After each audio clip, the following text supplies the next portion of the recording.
ready? Oh, sorry, Alex. I was normally We've you gone. live first. We've started. Go, Lisa. I told you shouldn't rely on me for this.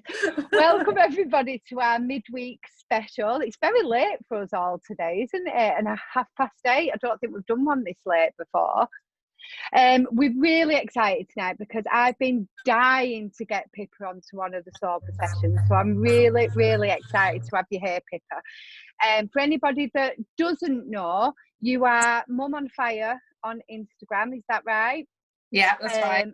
You're known as loads of things, Pippa. Like, I don't even know where to start with you. You're known as the singing carer. What were you saying, Dave, before? What you've seen Pippa doing? I turned on one of her lives once and I had my mouth open for about 10 minutes because she was doing the Scouse. What is it? The hey. I couldn't believe what I was looking at. It was just fantastic. And Alex has never seen it. Oh, it's my alter ego, Des Davies. Honestly, Pippa, I've been following you for ages. We spoke ages and ages ago, and I have never seen that. I feel like I've really missed out. I'm going to go back through all your Insta TV and find it. Have a good stalk on there. Also, Pippa, what I'm really excited to talk to you about in a little bit is the choir singing for Britain that you've just featured on. I love that show. I hardly watch any television, but I actually really enjoy that. To see you on there was just really, really exciting. It was beautiful and it made me and my whole family cry. But we'll talk about that shortly. First of all, I think we kind of want to get to know a little bit more about what Pippa was like when she was drinking. Can we talk? We won't keep you there for ages, but we'd love to know because you're crazy now. What was you like before, Pippa? Oh my God, like wild. Like I just had no, I never had that kind of stopping mechanism like internally to be able to just call it a day. And I've been drinking since I was about 14. You know, it started down the beach with my friends, you know, school friends and things like that. I just thought everyone was doing that, and there was a massive proportion of us doing that, and that's how it started. But then just kind of led into college and then life, and you know, but yeah, well, I am naturally very wild and crazy and out there and spontaneous. So when I was drinking, that could just, I was an idiot sometimes. I was I can't, you know, I don't think I'm allowed to swear on it, but I was just an idiot a lot. And just, you know, and just ended up annoying people. I was annoying.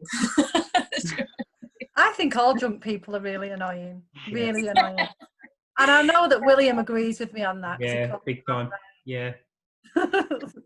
Yeah, and it wasn't always like that. Yeah, it wasn't. I was always like that when I was drunk. Obviously, we all know that. Like I wasn't like that all the time, but certainly that part of my personality that is naturally wild and, like I say, I just was like that party girl. I didn't want the party to end. I wanted everything. I just wanted to, you know, I love being around people, and I loved that feeling of just, you know, of losing myself. And I didn't, you know, if we were at a house party that would go on until 6 a.m, I'd want to shut all the curtains and let's just pretend it's still the party. And I just didn't want anything to end. Like I got very sad at the end of things. It's still something I deal with. Was there like a defining moment then where you thought I've got to go sober, or was it like a series of events? What happened? But you know what? I talk about it in two ways really. My relationship with alcohol, the first of all was the excessive drinking, that kind of binge drinking and that drinking to the extremes. So that was becoming a problem when I went out. And obviously I've got 4 children, so that wasn't happening all the time. That wasn't a massive part of my life, but it was when I was younger. But when I would go out, even to like parties and stuff, I would still find myself in that position where I would just drink and do shots and shots and shots. I just always was like, let's do more shots. And then I'd be the one who was ruined and had to be put to bed early, or you know, and then often that led on to drugs as well, because I would drink and then I'd want cocaine or I'd want something else. It was just never enough. I just wanted more and more.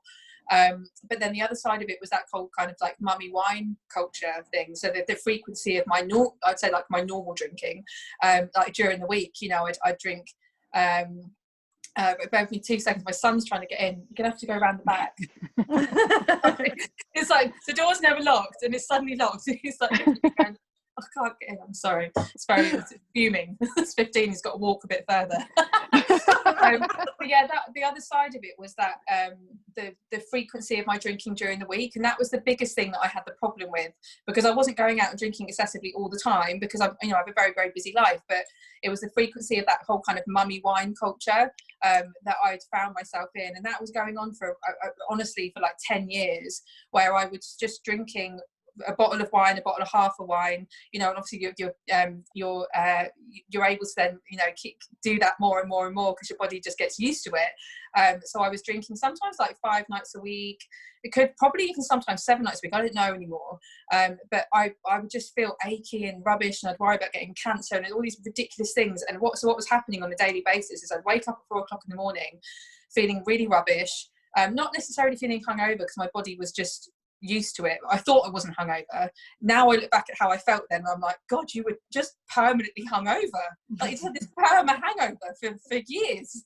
I must have stank of wine as well. Like, I remember people when I worked in recruitment coming in after a heavy night and me going, oh my God, like, have you even washed yourself? We need to hose you down outside. So I must have just been like that all the time.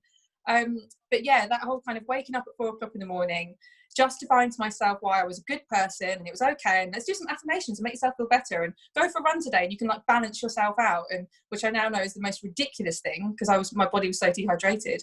But yeah, just that was what was happening. But then by 5 o'clock in the afternoon, I would have convinced and justified to myself why it's totally normal. Everyone else is drinking wine. There's nothing wrong with you. You can handle it. Go get yourself a bottle of wine from the co-op.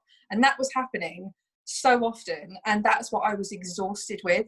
So when people say to me like, what was the turning point, I pushed myself into a corner where I was so sick of my own apology and justification to myself, and all I keep saying to my children is, like, the only apology that's really relevant is change behavior.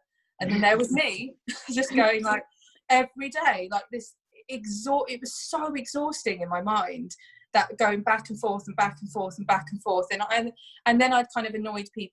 I'd made an idiot out of myself and blacked out and things when I had drunk to extremes. So it was just a combination of those things coming together at one point, where I literally backed myself into a corner, and I just thought, it's either now or never.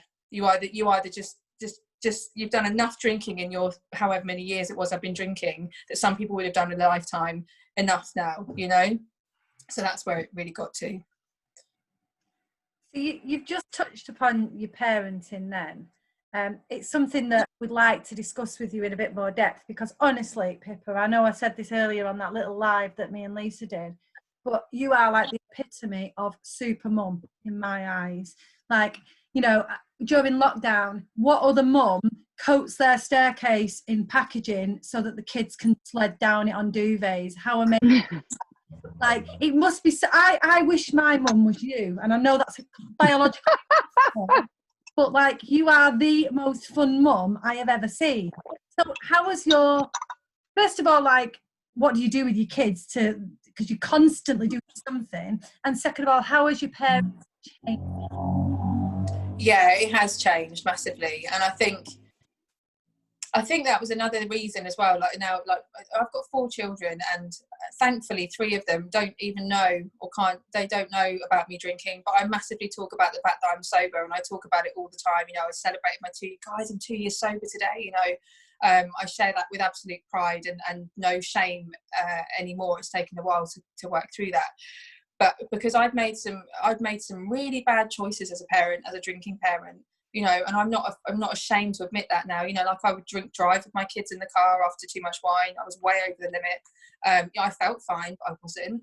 And I made some really silly choices, and some, and it wasn't really present with them. So I'm not proud of that, but I've also kind of worked through the shame of it. And I want to speak about that, because I think it's important for people to know that if you're stuck in that kind of rut at the moment, then your children can be a massive reason for you to kind of really wake up. Because at the end of the day, I didn't feel like I was being a responsible adult, and certainly not a responsible parent, or a responsible human being, actually. And that was a big thing for me. So that weight of that is actually, I think, can be really important. Like anything, it's energy, and if you use that to then kind of make you wake up and go, do you know what I mean? Because I've got 2 girls, 2 boys. So I was thinking, what if my girls got like this? What would I be telling them? What am I showing them? and what am I teaching them? And that's where I was. Whereas now what I'm showing them and teaching them is to it's okay to get things wrong. It's okay to make mistakes, pretty big ones. And actually, like I said earlier about the apology, the only apology that's ever going to be relevant is change behaviour, and that's what I wanted to show them. I wanted to lead by example. And so my parenting now, yes, I mean, don't get me wrong, I'm still 80s shouty parent, as I call her. I'm trying to work on that. It's really hard because I don't like whinging, and I've got 4 children. Do you know what I mean? As soon as they whinge, I'm like I'm melting. So I actually find parenting really, really hard. But I'm a Leo. I'm fun and I'm spontaneous, and that's part of my character. So I bring that out now in my parenting, and we do silly things, and like stair slides. We've had everything down the stairs, and we perfected it. And we had 80s day, which was my base. Basically, I taught them homeschooling stuff that I'd learned in the 80s, like how to watch Dogtanian, how to watch Merry Men. We learned history through Bill and Ted's Bogus Adventure. We just because I feel so present with them now, and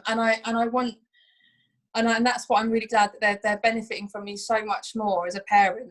Gone are the days where I'd just stick them on iPads all morning because I felt like crap and I was, just didn't want to move, and I ruined a day of us meant to be going out. But I was just like, oh, you can just go on iPads, that's fine. They just want to do that anyway, and then had that horrific guilt So yeah, it's had a massive impact on my parenting. And the longer it goes on like that, the more that I'm in touch with myself and connected to myself, the better a parent I am. And I'm super grateful that 3 of them will never have known that part of me. And my eldest, there's probably still some conversations to be had, but at the right time. Oh, I don't know what to add to it. I just think it's me. But I'm in a very similar situation in that my older 2 definitely remember me drinking and openly comment on the fact that they prefer me now. They don't hold back either. Don't hold back on why they prefer me and why they didn't like me. And I've learned that I used to give them false love in drink. So I'd say, I love you both, and they just hated it so much. But the little... I'm laughing because I can see, I've seen you do that to so many people. What do you mean to so many It people? weren't just your kids you were giving false love to. Oh, that's embarrassing.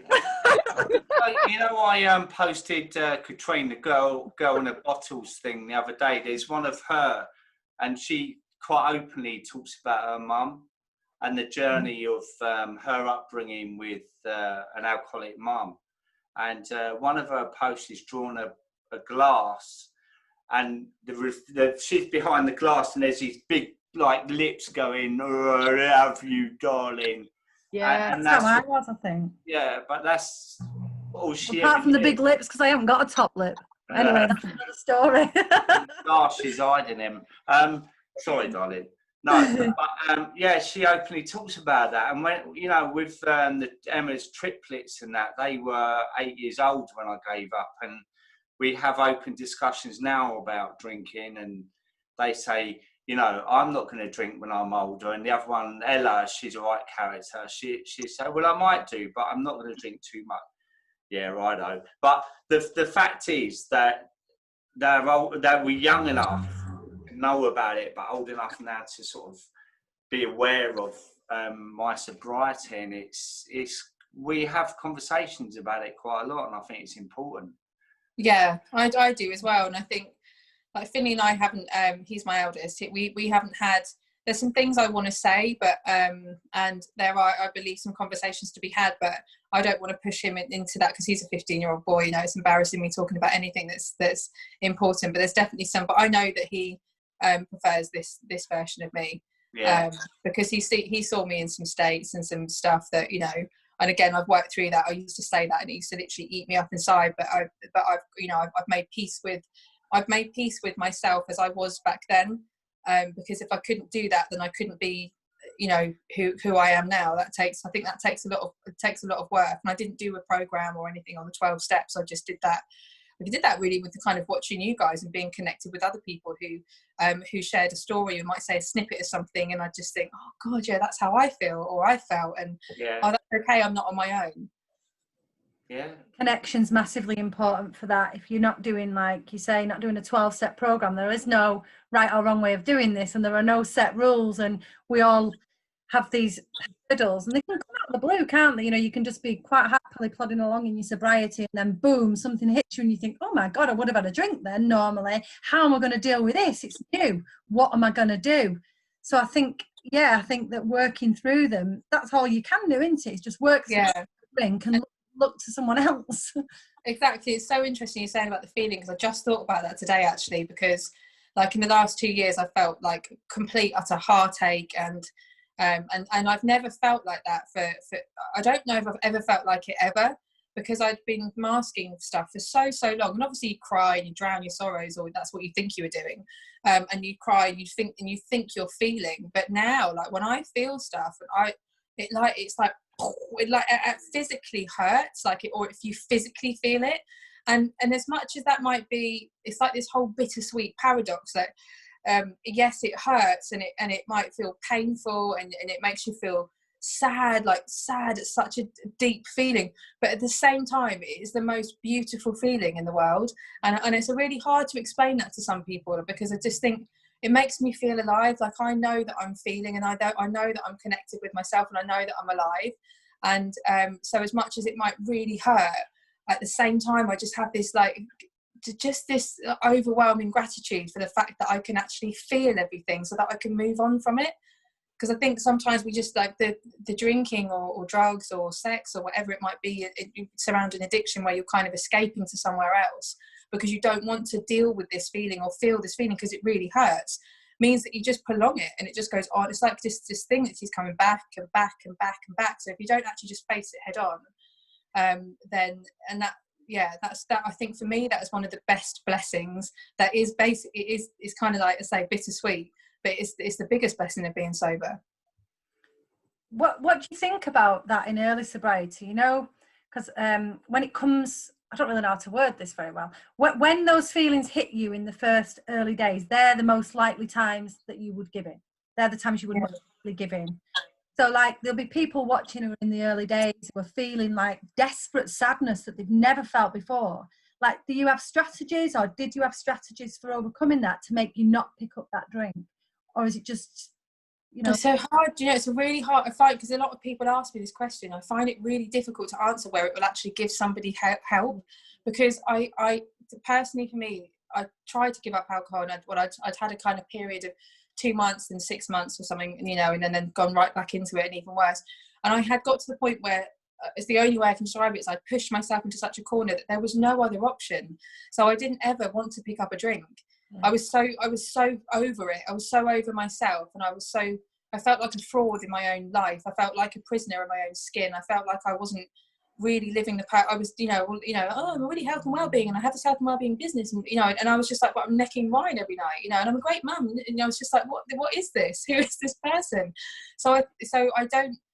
I've never in the 2 years that I've been sober so far have I ever had an urge or a thought process to pick up a drink.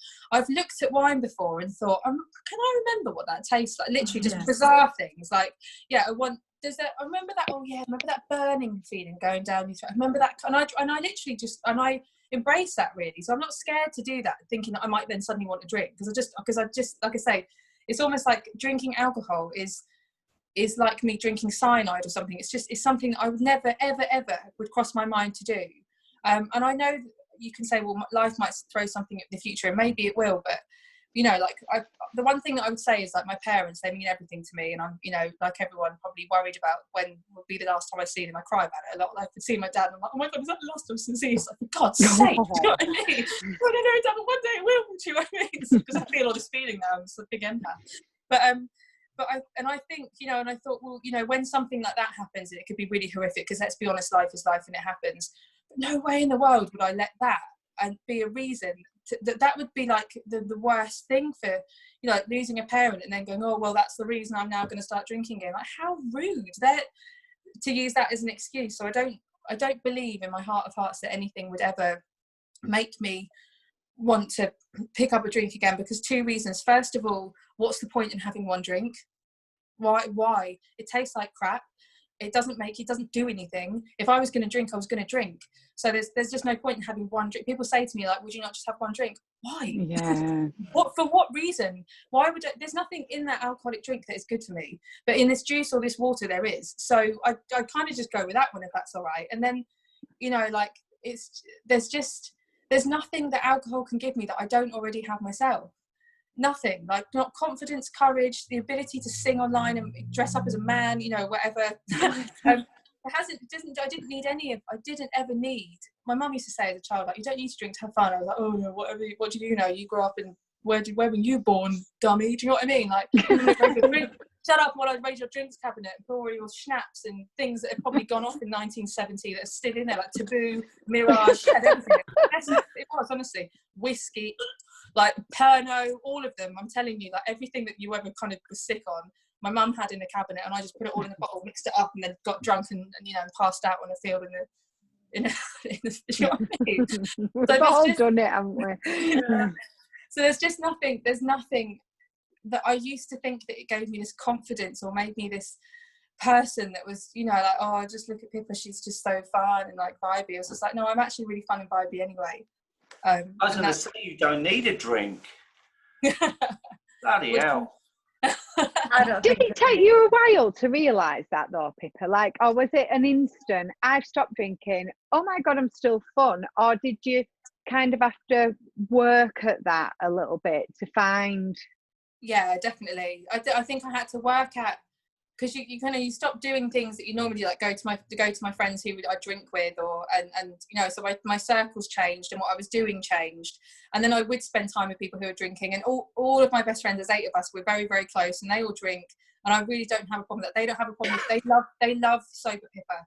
You know, once or twice my friend Rachel has been like, oh, I kind of miss drunk Pippa. I was like, you just need to get me on a night out with you and you'll think I'm drunk, trust me, because I was like that anyway, we just didn't realise. Do you know what I mean?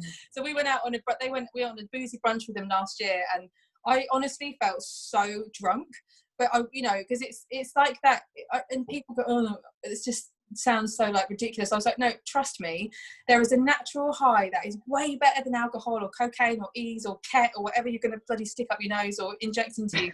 It is though, it's so much better. You've got to be willing to connect with that, and you have to let stuff go in order to be that. But I go out with my friends and I was rolling down hills with them and picking them up. You know, it was like, if anyone would have seen me, they probably would have thought there's a group of drunk girls there, because I felt so silly, and I'm just silly. You know, I'm silly with them. So, but like you said, that took time to realise where I would fit in to some certain situations, and I realised that actually there are certain things I don't like doing anymore, and other things that I really do prefer doing. But it did definitely take time.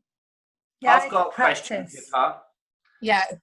Is there any time in the day that you are quiet, Pippa, or are you full energy all the time? No, definitely not. I mean, I've learned that about myself, that actually sometimes I do just like to, just like I love music. So I'm a real, everything's about music for me. It's like life. You know, it can pick me up. It can calm me down. But I am like, I'm a ball of energy. But I really do appreciate my own time now. But I didn't before. Maybe that was surrounding the drinking, I'm not really sure, but definitely since I've been sober, I have learned to enjoy my own time and space, and you know, I meditate, or I just stick my earphones in and sit down the beach and just sometimes just don't sit and stare, you know. So yeah, there's definitely times when I do that, because I've got a real tendency to burn out.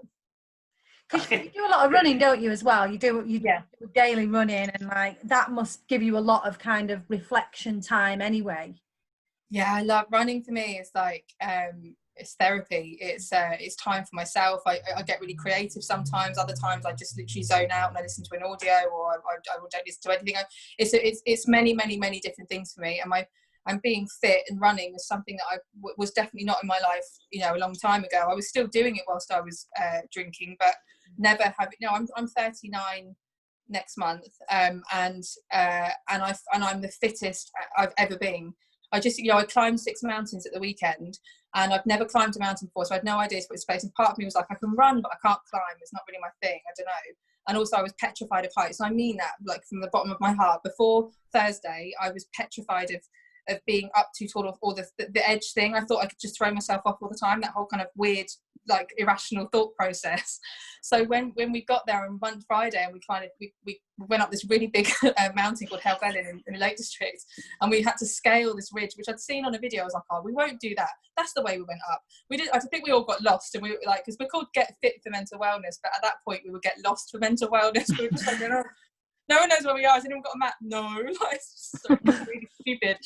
So we were scaling this ridge, and there was a sheep there, right? There were sheep just like climbing us, and I looked at them and just thought, oh God, like if you're all right, then I'm all right. Do you know what I mean? I don't know how you got up here, but I know you'll get down again, so I'm all right. So I overcoming fears and doing things that I never would have done, and I wouldn't definitely not be doing if I was drinking, for sure. What is that, do we think? Come on now, William, give us some science. There must be some reason, because you've been too quiet so far.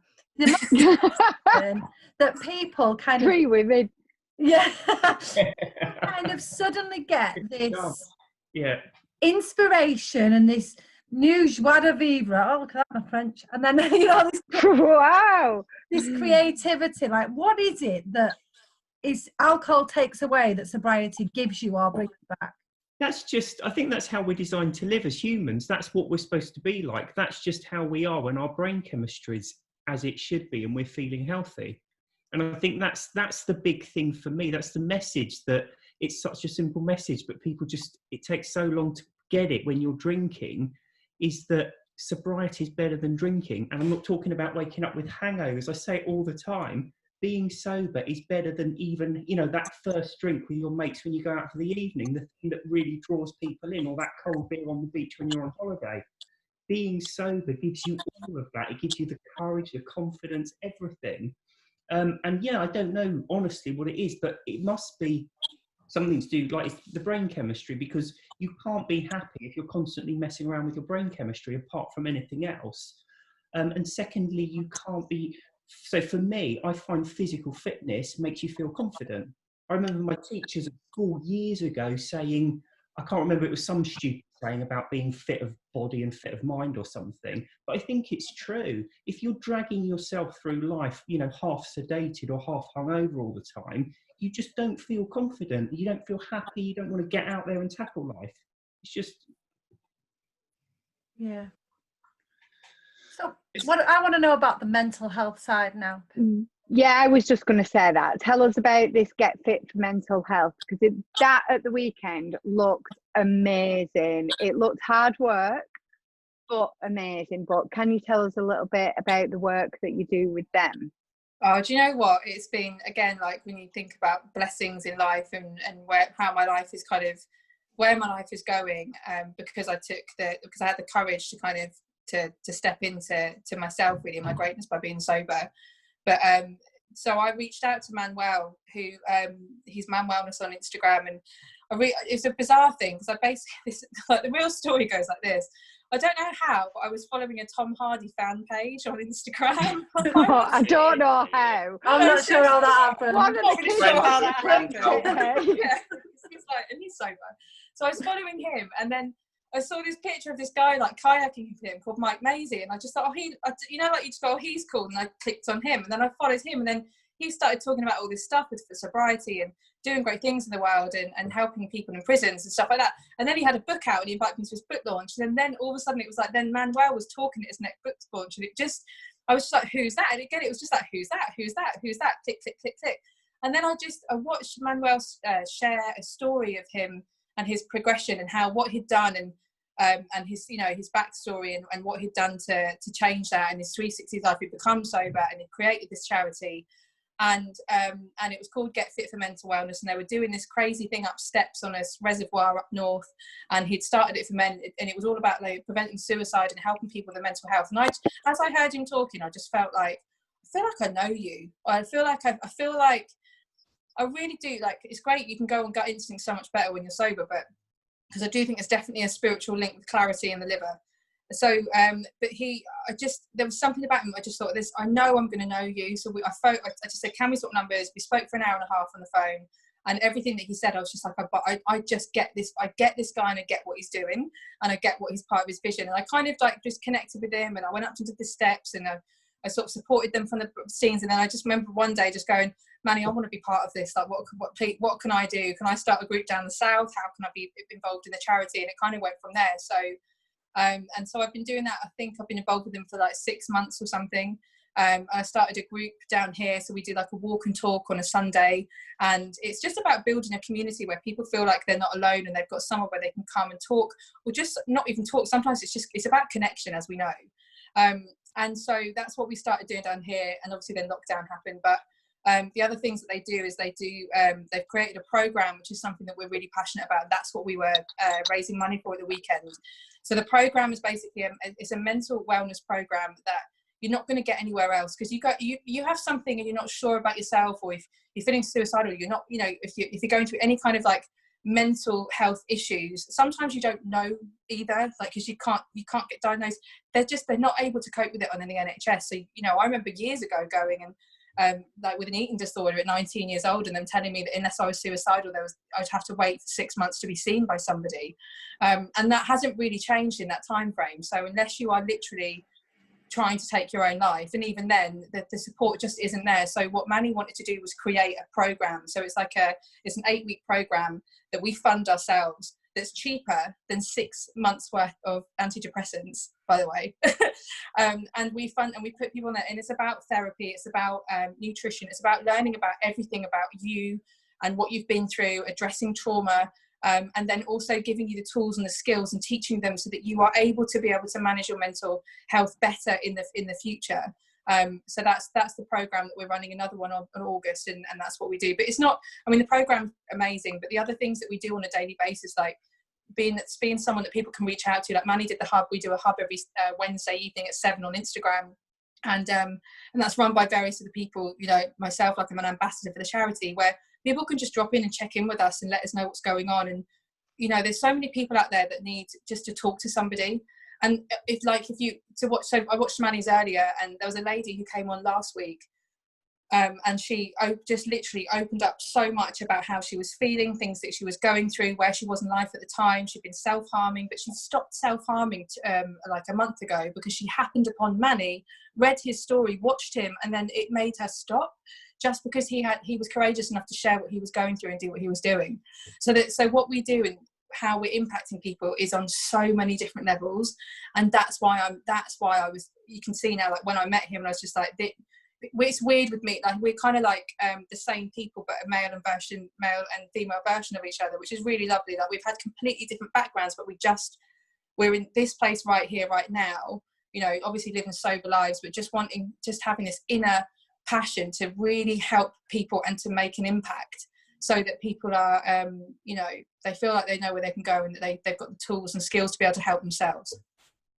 And you're raising money for them at the moment through the things you've done. Where are you at? Because first of all, what's your target, and where are you at, and how can people donate? And I know we normally do that. Yeah. Let's do that now. So we I haven't checked this evening actually, but our target is 5,000, and earlier on today we were like 3,600 or something. So we're well over halfway to what we're trying to achieve. And Manny just climbed another mountain today with a guy who's an amputee, and they climbed it before 9:30 in the morning. When I come out of one of my clients, I worked this morning, I was like, oh my god, they've done it already. So it's just like we're doing all of this stuff and pushing ourselves, and it is fun and it's brilliant and everything, but it's also hard work, but we're doing that because we just care so much about raising this money for it. So yeah, it's a crowdfunding page, and you can find the link to it on my bio on my Instagram page, or also the Get Fit for Mental Wellness, and it's a number 4, so it's Get Fit for Mental Wellness page as well. Do you think it's an amazing charity, by the way, but do you think getting sober has impacted your own mental health? 100%. I had no idea. Like even that conversation I told you I was having with myself on a daily basis: should I drink, shouldn't I drink, am I an alcoholic, is it weird to be thinking about alcohol, should I be thinking about what time it's an acceptable time to be having alcohol? That is weird, and it's not normal. It's not, and I would say that with love, because that was me. It's not normal to be thinking about drinking alcohol. I would say, when people say, like some of my friends are like, oh, I know some of my friends who can just pick up a drink, have a drink, put it down. There's no issue or surrounding mental state or questioning at all with them as to whether that glass of wine should have been drunk or not. Their relationship is in a, as far as I can see, a good, is healthy as it can be with alcohol. Do you know what I'm saying? Whereas mine was just really, really unhealthy. So, yeah. I thought everybody was unhealthy until I stopped drinking. I thought everybody was like me. They all got absolutely wasted and all the time. And it's not the case, is it? And that's what I think we do. We justify it by saying, well, everyone else is doing it, so that's okay. And I did that for years. You know, that was my biggest justification. Well, everyone else is doing it. Everyone else is drinking wine. Everyone else is doing gin o'clock or wine o'clock, or God is, pass me the wine. I can't deal with my kids. Isn't that awful, by the way? Like that's one of the things that I think now, like I was saying to earlier about responsibility. What a bloody horrible thing to say. You're being so annoying and hard work that mummy's gonna get drunk. Like, how, that's awful. Like blaming our children on why we can't deal with our own crap. Like, we're meant to be the adults. But do you know what? I mean, I work in houses every day, and well, not so much lately, but the amount of times the mums pick the kids up and they all gather around and they open the bloody wine at 3:30, 4:45 in the afternoon. And that's bad enough, but then I think maybe, does that carry on for some people, because, some of us like me didn't have an off switch. So when they actually got home, did they have another glass and another glass, and then bedtime came, and you know what I mean? It's absolutely. I used to have a glass of wine as I was giving them a bath. I'd be kind of like. You used to bathe them in wine and get in the bath. Do you know that mummy wine culture is a real thing, and I don't know how apparent to men it is, but it's a kind of club as well. Like if you're at school gate and you're not part of mummy wine, mummy o'clock, mummy wine, whatever you want to call it, mummy culture, mummy wine, I don't even know what to call it, but that little cult of let's get together and we'll go to toddler group and we'll share wine at it. If you're not, you're an outcast. That's how it was for me, obviously. Yeah. An outcast, but yeah, I remember feeling very much not part of the club if I wasn't invited to these whining afternoons for the kids to run riot while basically all the mums got pissed. Yeah. Basically. Well, I live in Wandsworth Common, right, and I fit in really well with my accent, by the way. But when I go over with my little doggy, the amount of mums on blankets with their newborns as well, and all having champagne, and this is 9 o'clock in the morning. What? Sorry. If you have champagne, though, you used to tell yourself that was all right because it was champagne. Yeah, or prosecco or something. Yeah, there's so many reasons, isn't there, to kind of or posh wine. Like I know on my honeymoon, I went to Chateau Neuf de Pape, and I definitely don't say that right with my accent. Yeah. Mine was and I didn't when I was there either. You couldn't say it at all when you were there, Lisa. You couldn't read it. I know, it really embarrasses me. I'm so bad. But I was trying to be dead posh, thinking I knew it all. I can't even say Chateau Neuf de Pape. But because I drank posh wine, or thought I did, then I couldn't have a problem because I only drank nice wine, and I would turn like, Rosie, what are you talking about? Yeah. Yeah, mine was Stella instead of Special Brew. That was or barley wine. Did anyone ever drink barley wine? Yeah. Bloody hell. It was about 8-point-something%, wasn't it? Yeah, it was something like that, wasn't it? Yeah. I used to think I full M because I used to buy those Henry Weston ciders, and I pretty much think she never used to look at the bottle for the percentage, but they were 8.2%. Yeah, I was going to say that. Yeah, and I'd had 3 in half an hour. Just to get me going before I opened up the wine. And she used to say, well, you tired or something? Because you say, but I'd already drunk half a bottle of wine as well when I was having the shower, And that was 6 o'clock at night. I'd been in an hour and I'd had 3 Henry Westons and half a bottle of wine, And the kids are running around and I'm away you know, it's terrible. I saw that video of you, Dave, on Instagram the other day of you drinking that pint. Yeah. And what a difference. Like, did everybody see that? Did you see that? I saw it because you phoned me up and told me to look at it. I was like, look at your eyes. No, but your eyes and how different you were. Like, I just can't imagine any of us doing that anymore. It was weird, and it was uncomfortable watching you do it. Do you know what I mean? It was weird. I was already drunk, and I'd been bet if I could drink 5 pints in 5 minutes. And I drank 5 pints of Stella in 4 minutes, and then went to go to the toilet and fell over. And William would tell you the damage that can do to my brain when I was already drunk. And then I literally downed 5 pints of Stella in 4 minutes. Even William can't answer the science on that one. Look, Dave, what you've done. It's sure though, right? There's got to be a delay for that alcohol kicking in. So when you're already drunk, I mean, that is going to hit you with some. Yeah. See what I mean, Dave? Is that the cardboard cutout of William tonight? No, I can't start commenting on the amount of time that would take to go through you, but Christ. I mean, that's one of the problems with drinking though, isn't it? By the time you realise you've had enough, you can have like 4 or 5 other drinks inside you, especially when you're doing shot. I think that's where people get unstuck with it, particularly when they're not used to it. It's why when you go out and like travel home from London on any time in December, the stations are just cluttered up with people, with ambulance people around them because they've gone out to the office party. And because it takes 20 minutes or so for the alcohol to get into your system, I mean, imagine how many shots you can do in 20 minutes if you're not. Yeah. But Pippa, you know, you said that you would party till 6 in the morning. Yeah. Like for me, I'd invite people around on a Sunday so I could get drunk.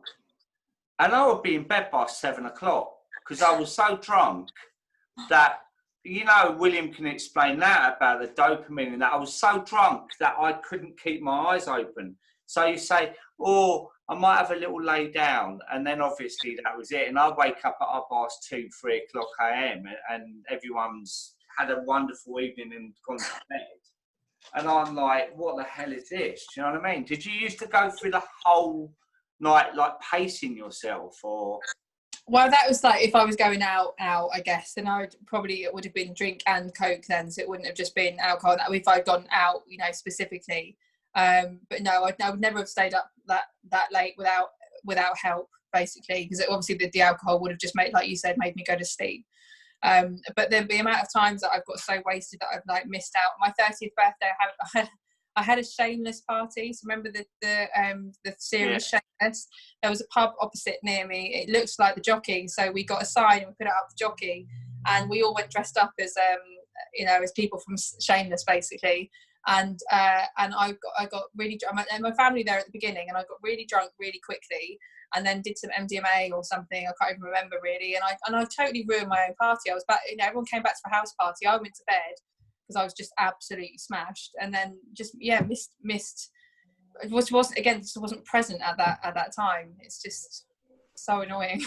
That was similar to my 40th. I got that in the afternoon. I was having my hair and makeup done, and it was sunny outside, and I had half a bottle of wine with my hairdresser. God, I'm glad she didn't cut it, but anyway. And then a glass of champagne at the beautician's. And I was absolutely, as soon as I got there, then I got a little mini bottle of Prosecco. Well, that's like a bottle of wine, more. And that was like before 7 o'clock in the evening. And honestly, I mean, one of my capers was blacking out. So I could go and carry on. But then I would be present, as in I'd be there, but not present behind the eyes. And like, yeah, I got back and there was a house party here that I was oblivious to. I spent, from what I've been told, I was vomiting in the toilet for an hour and a half and then put to bed. And I've got zero recollection. And the scary thing about that is I got in the taxi, just me, with my 3 children, just me. And one of them was only 2. And in fact, I don't even think it was 2. And I was in charge of them. I don't even remember. I don't remember the taxi ride. I don't remember paying. I don't remember the end of the night. The last thing I remember is falling off my chair and Lisa picking me up. That is it. And that was probably 3 hours before the end of the night. So Seriously. You know what's really bad about stuff like that? It's your mindset, isn't it? Because I remember taking a video of you that night, and you was like, "I love you." You were doing that love thing. Yeah, I'll share that with you one day. Yeah. Right, and I actually posted it on my Facebook because I thought she looked so cute and lovely, and she was smashed. Like, in fact, you posted it as you before on your 1 year anniversary, and everyone was like, "Oh, that's terrible," and I was like, "Dead proud of you at the time." Like, "Oh, look at my best friend." I know, but don't you think that though? Like when you think back, when I think back to my kind of drinking days, as to how much stuff we excused as being okay. Oh God, yeah. Like literally, like everyone would go, "Oh, it's fine. You were just drunk," and it's just like, no, it's not fine. Actually, that's bloody awful. Like what I did was really irresponsible and not funny at all. Like I don't know, like stealing cones and and just you know what I mean. Like I know, like everyone go, "Oh, it's just a bit of fun." It's like, well, it wasn't really, was it? Because imagine those people the next day that had to go and tidy up the mess that I'd made just because I was trying to make everyone laugh. And just really stupid decisions and silly choices that you make because you're drunk that you definitely wouldn't have made if you were sober. But at the time, everyone just excused it. It's like, "Oh, it's fine, you were just drunk." And that's what happened with me. I experienced blackout as well, actually, like really bad. One of my worst times, there was 2 times actually, it didn't stop me drinking. But one time I was in London and I didn't drink any more than I would normally drink. But for some reason, I don't know why, maybe William knows this, but I literally, or the last thing I remember is being in a bar in London with a guy I'd just met. The next thing I know, I woke up in Guildford, walking around Guildford. I woke up walking around Guildford. My kids were all looked after and stuff, so a slight degree of responsibility there, but that is not one of my finest moments. Like, and I woke up and I was so scared that I went into this park because I didn't know where I was. I was like, how have I got off the train? How did I even get here? What time is it? I was so frightened. I remember I ordered a taxi and got a taxi from Guildford back to Gosport, which cost me, I think, around about £100. And then I got here and I was just like, again, excusing my behaviour. And people at the time in the car, "Don't worry, everyone gets a bit drunk." I was like, a bit drunk. Anything could have happened to me. Yeah, you don't know what happened in that time. No. And I tell a similar one.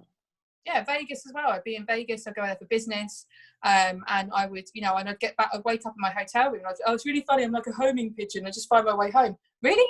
I crossed like one of the busiest roads. Do you know what I mean? Where and I don't know how. I have just no idea how I got back, and it's really, really frightening and very irresponsible.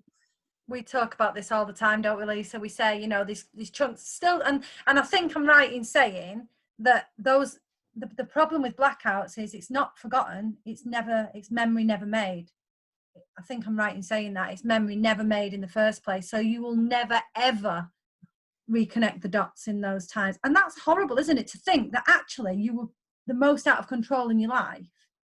But anyone around you would have thought that you were being normal, because the amount of times that has happened. Yeah. And people have gone, "You were fine last night." I was like, "No, I blacked out." They're like, "No, you're fine. And we got you in a cab, we got you home." And I was like, "Really?" Because I was, wake up in the room, I was like, "Oh my God, what have I said? What did I do? Who did I annoy?" Yeah. It's frightening to look at my phone to see, messages, or if I had messaged somebody and said something stupid on Facebook or whatever. Just awful. Am I right with that, William, that it's memory never made? Short-term memory? Yeah, people don't really know how memories are made, so it's all theoretical. But yeah, that's the general idea, is that you have like short-term memory and a long-term memory. So like if you're having a conversation with someone, you need to remember a few minutes of it, but you're not going to remember it a few years down the line, if that makes sense.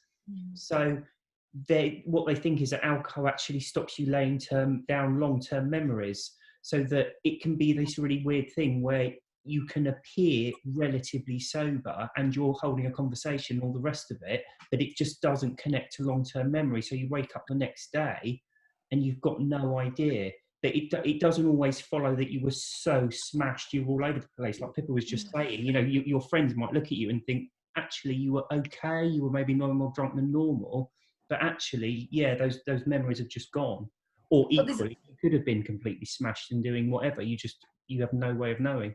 But also your sense of reason and logic has gone out the window at that point. So you really are putting yourself at double risk, aren't you? One, you're not remembering, and two, you really could be doing anything.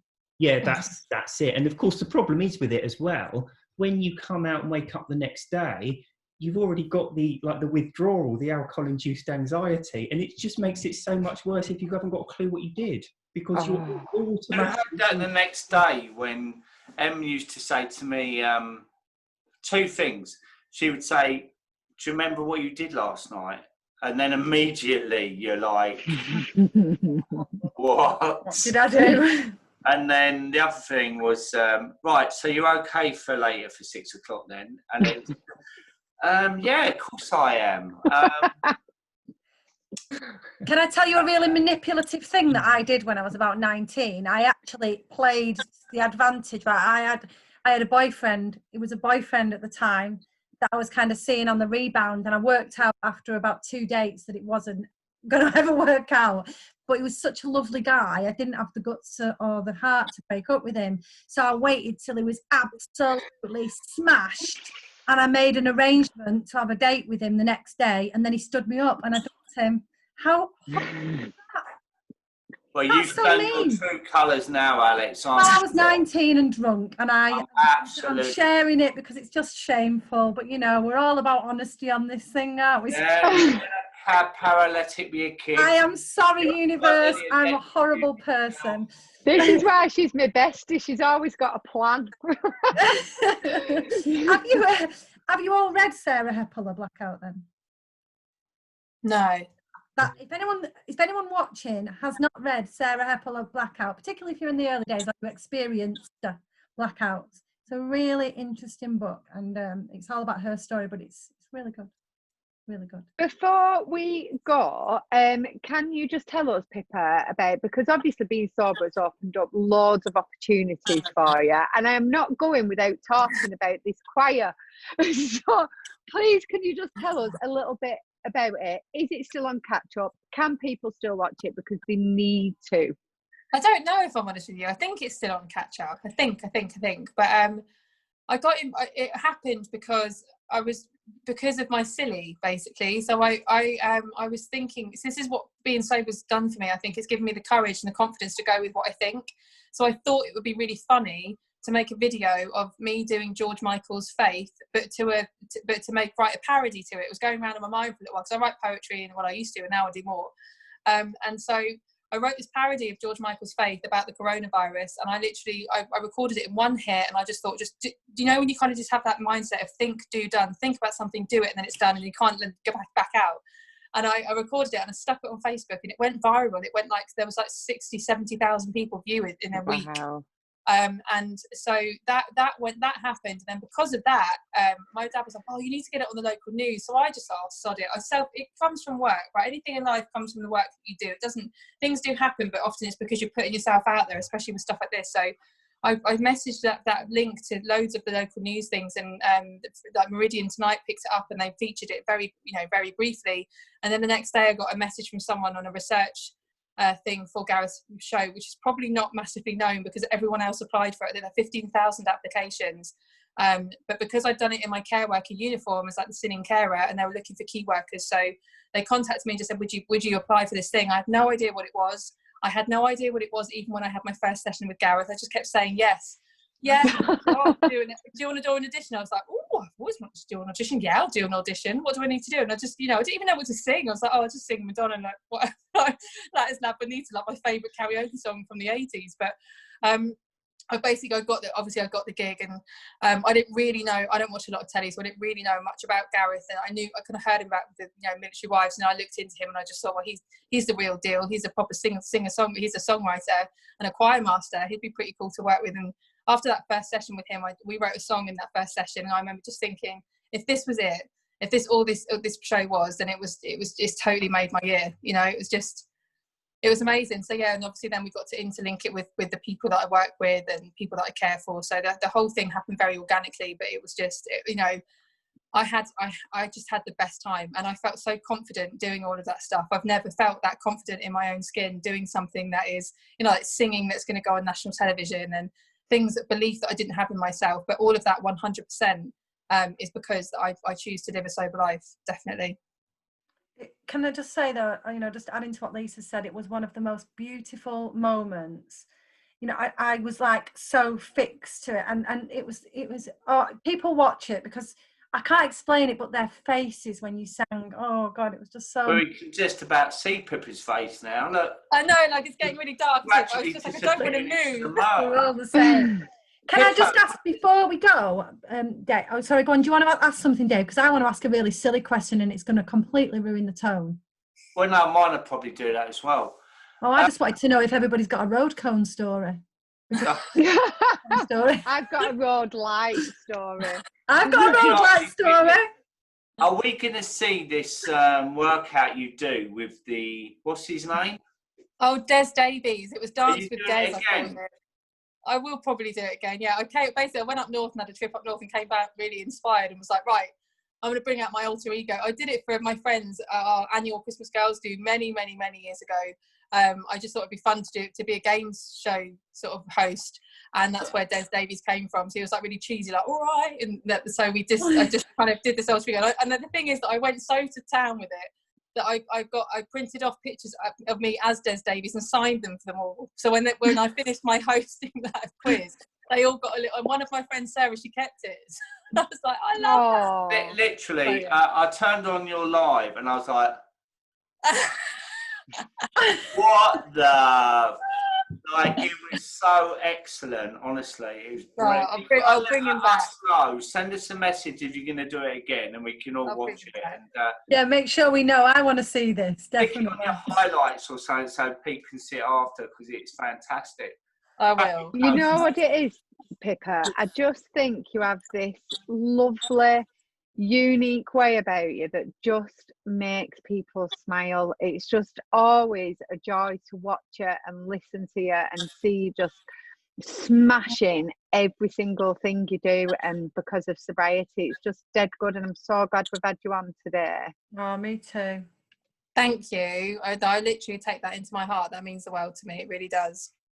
Sorry, I've just been like, I was so excited when you were telling us the story. I'm like on the edge of my seat. I get dead excited about stuff like that. But we will let you go because I can see it's like getting to the area. Getting dark. It's getting very, very dark there.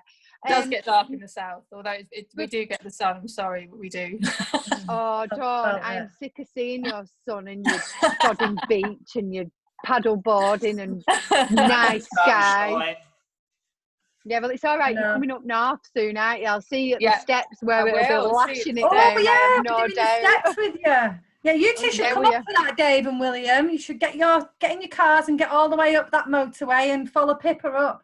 What is it? What is it? It's basically it's the Sunday group where it all started with Get Fit for Mental Wellness, which is at Scamenden Reservoir, and there's 500 steps at the side of this reservoir. And the point is that it's kind of overcoming, it's a challenge to get up them. Trust me, like when the first time I went up, I was like, oh my God.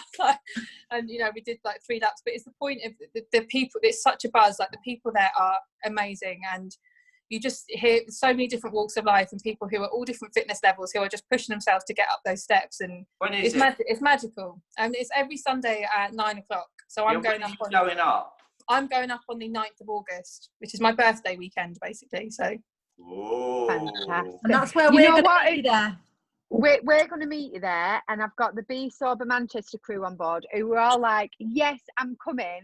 Then they Googled it and they're like, well, I might be busy that weekend, but just explain how hard these steps are.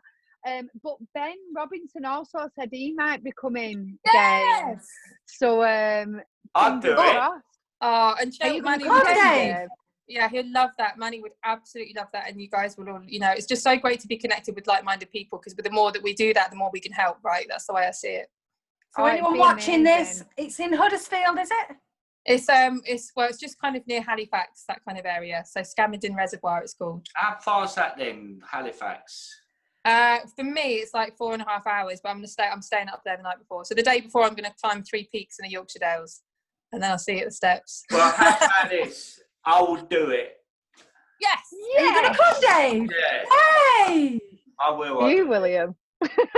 William's really no pressure. We're not live or anything. I'll commit to it. Turn this into a proper social lounge. Look at us just having a chat about steps. Oh, it's going to be amazing. Right, we are going to have to go, but before we do go, we are live on Saturday at 8 a.m. UK time. What? That's very early. We're getting up very early. I'm practicing this week for it, but we're going to be live with Bex Weller.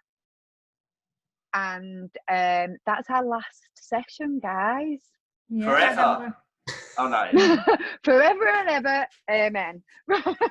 It's our last session for a while at least, and then we're on at the Mindful Drinking Festival after. And we'll put details in the group for that. So thank you so much, Pippa. You've been Thanks, an Pippa. absolute joy. Thank you so Where much. are for ya? having me. She's gone. She turned out. I know, it's so dark. I should have put my selfie light on, but I just wasn't prepared.